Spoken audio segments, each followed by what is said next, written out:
All right. I think because of the fact that we ran out of time to do them last week, I want to start off by taking care of the resolutions talk. So last year we had our our gaming resolutions for 2024, and I want us to first just list out what we had for our gaming resolutions, and then we can talk about how we did with those.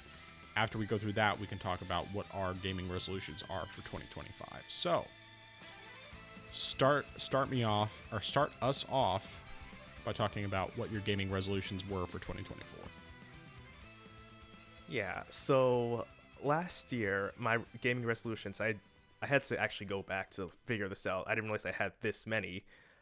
So my gaming resolutions for 2024 were to complete Sekiro and get all the achievements in the game, to go back to older games that I had played and get the final achievements for them, to complete Metroid Prime and Metroid Prime Remastered and 100% the game, and then to also go back to a couple games in my backlog and just finish them completely.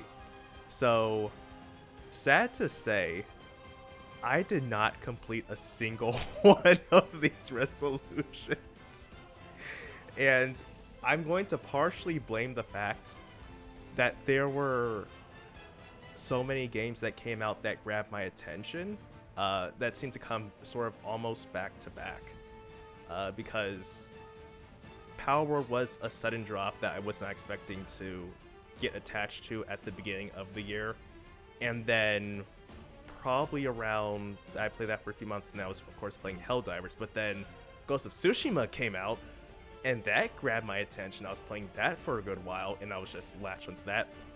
But then eventually I started playing Kingdom Hearts and that was just when it all went downhill from there. So I mean, while I did go back and play a few games, overall though, those were like the main games that I played in 2024. So I never really went, and I mean,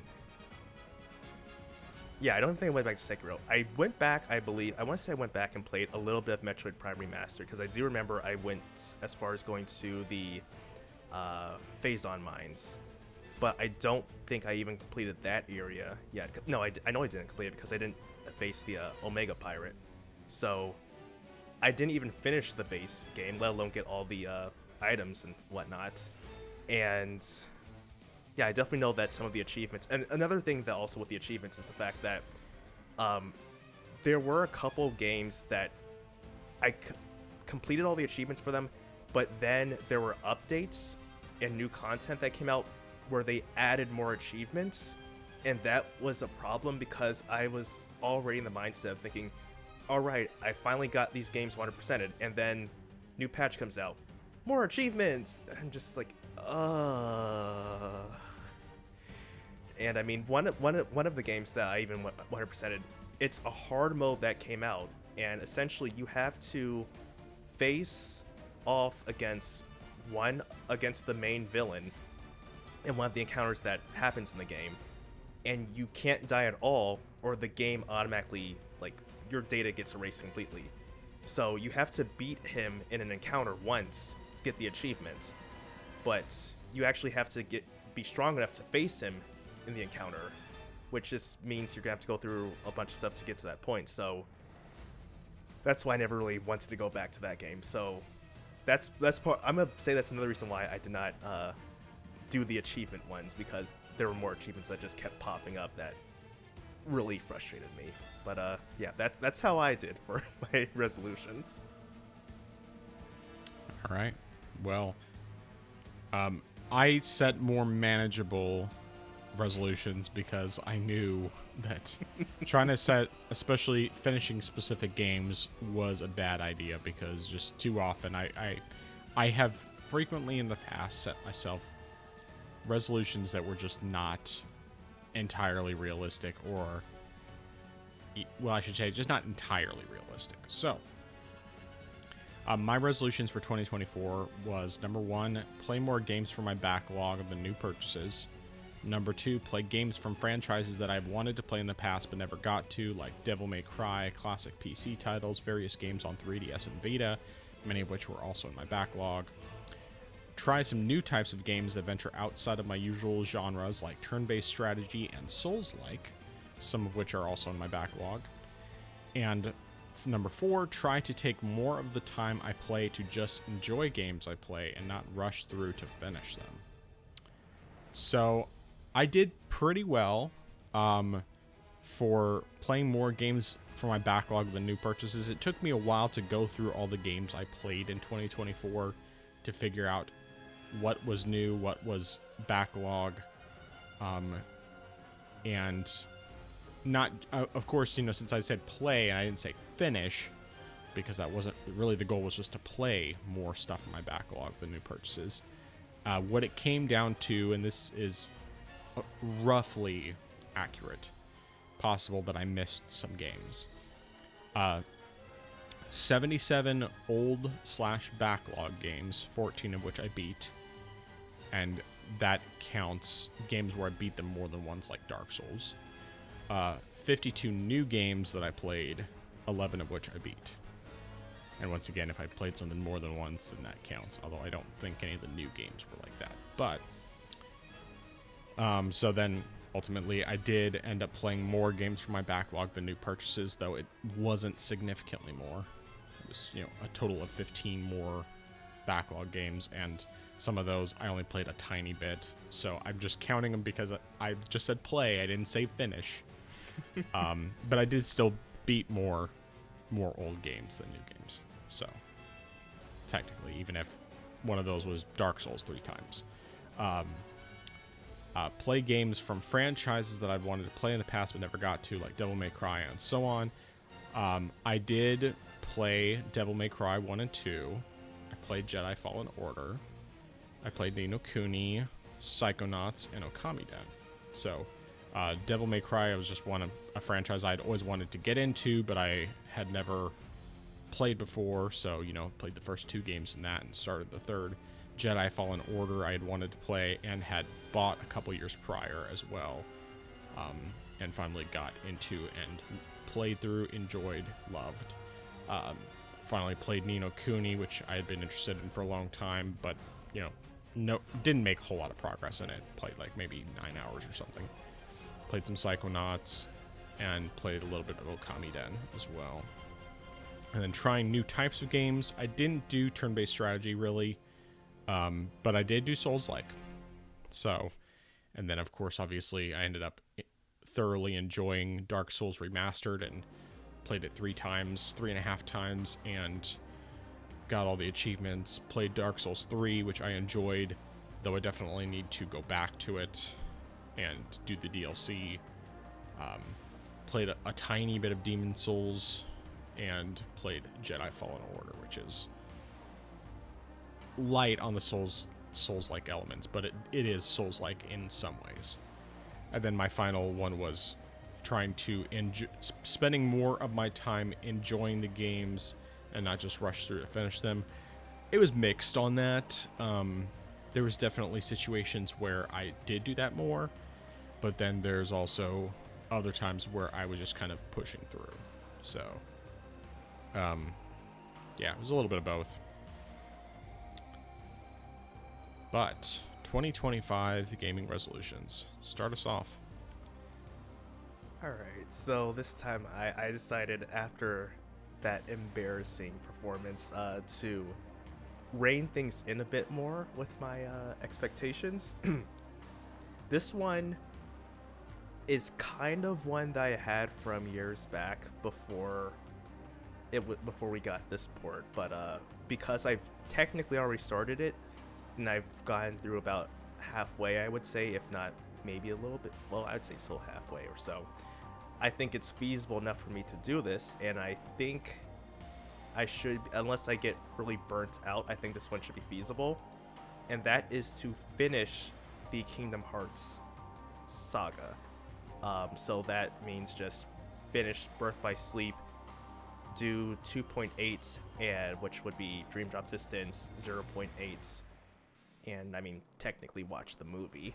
and then Kingdom Hearts 3 and the DLC. So I think that's feasible enough, and especially considering the fact that my main goal originally with wanting to play through all the games was just to be sort of caught up for Kingdom Hearts 3, which I always wanted to play. Mm-hmm. I think this is doable.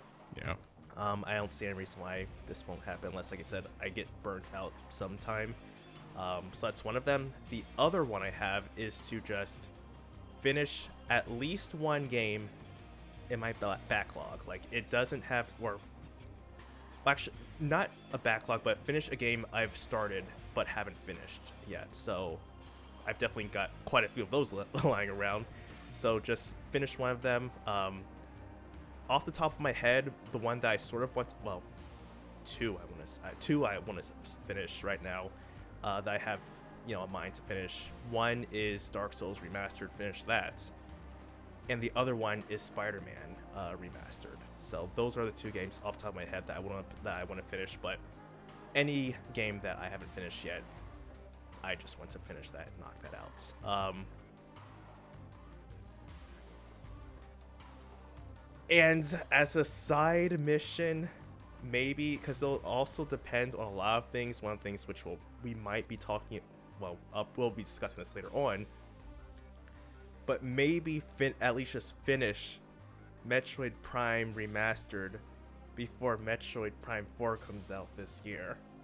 But that's a big maybe optional side mission. Yeah. But and I don't even know how that's gonna go. But other than that, though, that's everything. I want to keep it somewhat simple and manageable because last year was not good. Yeah, that's fair. Set something that's reasonable, and hopefully you'll exceed it. And one thing I like is, that I've discovered is a good idea is to set something that's enough of a challenge, but not so much to where it's like, okay, this is not likely to even happen. The goals I set for myself last year, I kept some of it vague enough to where it's like there was some wiggle room, but I still, at least was basically able to do what I wanted to do. Playing more games that were older from my backlog, that was definitely something where I knew that was going to be a challenge, because it's like there's always new game. Always buying new games and stuff like that, especially when they're cheap. When you buy 20 games or whatever from Instant Gaming like I did last year. But my 2025 resolutions, this first one's kind of we'll see if it actually happens. So that is to try and get the remaining achievements in Death Stranding before Rebirth launches.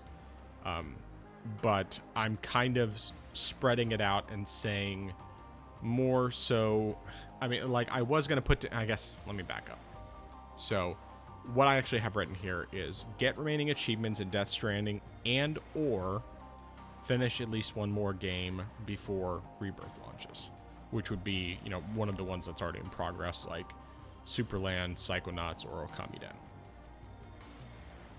Technically, it's reasonably doable. Honestly, I don't expect to be able to do both things.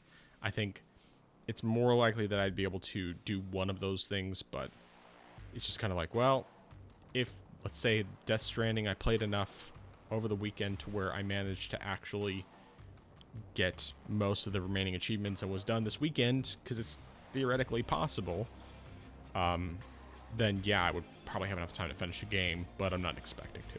So, my number 2 resolution is finish more of the games that I started in previous years. So, there's quite a number of those, and we'll see what happens on that front. Some of them I may end up having to just restart, but I'm hoping to just basically grab some of the games that I was close to crossing the finish line and finish them out. And of course, since I say from previous years, that could also include 2024. My number 3 is to finally finish Assassin's Creed Odyssey to my satisfaction, which is specifically to finish all of the remaining story for the DLC. That's a goal that I have to accomplish this year, and preferably before Christmas time, so that way I'm not when I get to watching Die Hard, I can be playing a different Assassin's Creed game than the one I've been playing for the past 5 years. And then my number 4 is to play at least one game in the Darksiders series. Since I have all of them, there's no reason why I can't give at least the first one another go. I know that they're different genres from game to game, but I still think that it is quite doable and would give me an opportunity to try something new. And then finally, play at least one random game from my GOG library / free games, the games that I didn't pay anything for. So I'm thinking that at some point I want to just like do like one of those wheel spinning things where you put in a bunch of things and then just have it pick a game for me out of my GOG library. And I have like 101 games in GOG, most of which I've never touched. So, I mean, there's a few that are games that are just GOG copies of games I already have on Steam and or have already played and maybe even beaten or, you know, what have you. But yeah. Yeah, that's pretty good though. Nice.